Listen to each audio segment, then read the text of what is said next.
Deliverance. What does that word mean to you? Or maybe being delivered. What does that mean? Time and time again, there are stories in the scriptures that talk about people being delivered from trials. And as I was reading about the children of Israel in the Old Testament and how they were delivered from being slaves and how they had the miracle of the Red Sea, and then they had the miracle of the fiery serpents and being healed by looking to the staff that Moses held.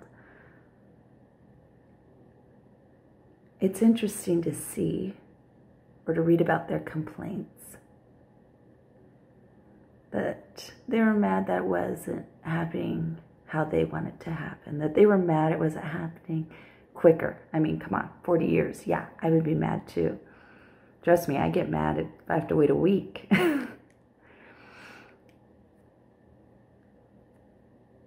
But there were so many miracles. And they would complain. So think about the miracle of manna.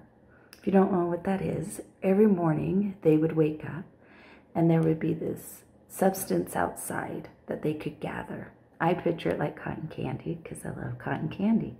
But they would gather it, and they would have to gather it before the sun was up, because once the sun came up, it melted.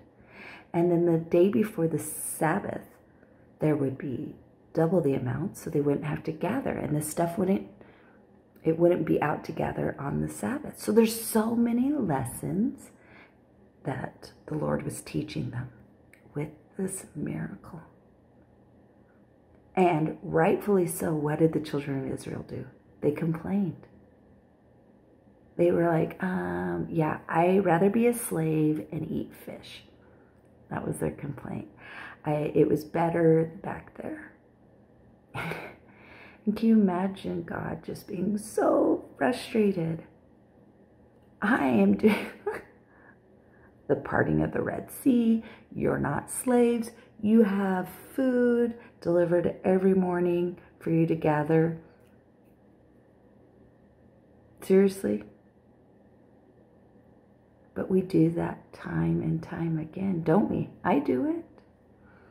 Where I'm like, this isn't my timetable. This isn't what I want. This isn't what I think. So how do we do that? How do we remember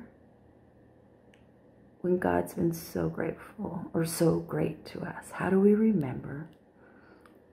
And how do we appreciate that?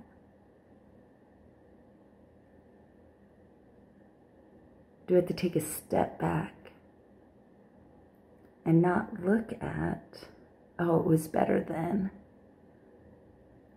but realizing maybe He's trying to teach us something. And what is He trying to teach us? I think a lot of times, He's trying to show us that with God, nothing's impossible. But without Him, it's hard. That certain things have to happen for those prayers to be answered or for us to be delivered. That the timing has to be right. So, if you're waiting for a prayer to be answered, or you feel like it's been answered wrong, maybe it's just manna for the time being. And maybe we just need to wait and see and keep on doing what we're doing. And then we will be delivered. Because there's example and example and example in the scriptures. And what I love is that they all aren't perfect stories. That people failed or people, it took time. And so when you read these accounts, when you read them in the scriptures, think about it. Think about, maybe you see yourself, you see yourself as Peter. I don't see myself as Peter the Great. I see myself as Peter as the one who was overzealous, and the one who thought they'd never denied Christ but did. But then the awesome part about Peter is to see what he became. And so I know that there's hope for me.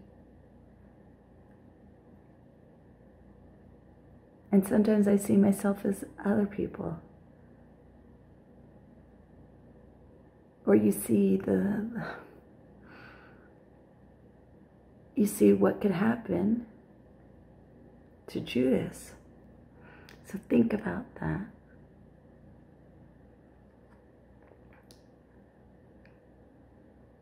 Relate the scriptures unto yourself. Look at them.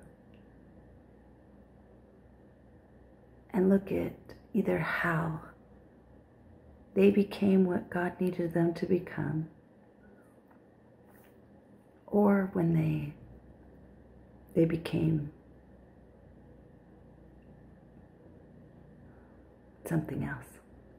You think about King David, and it's heartbreaking, right? But what I see is how God is always there. And all you have to do is reach out for him. Thanks so much for listening. I hope this has helped in some way.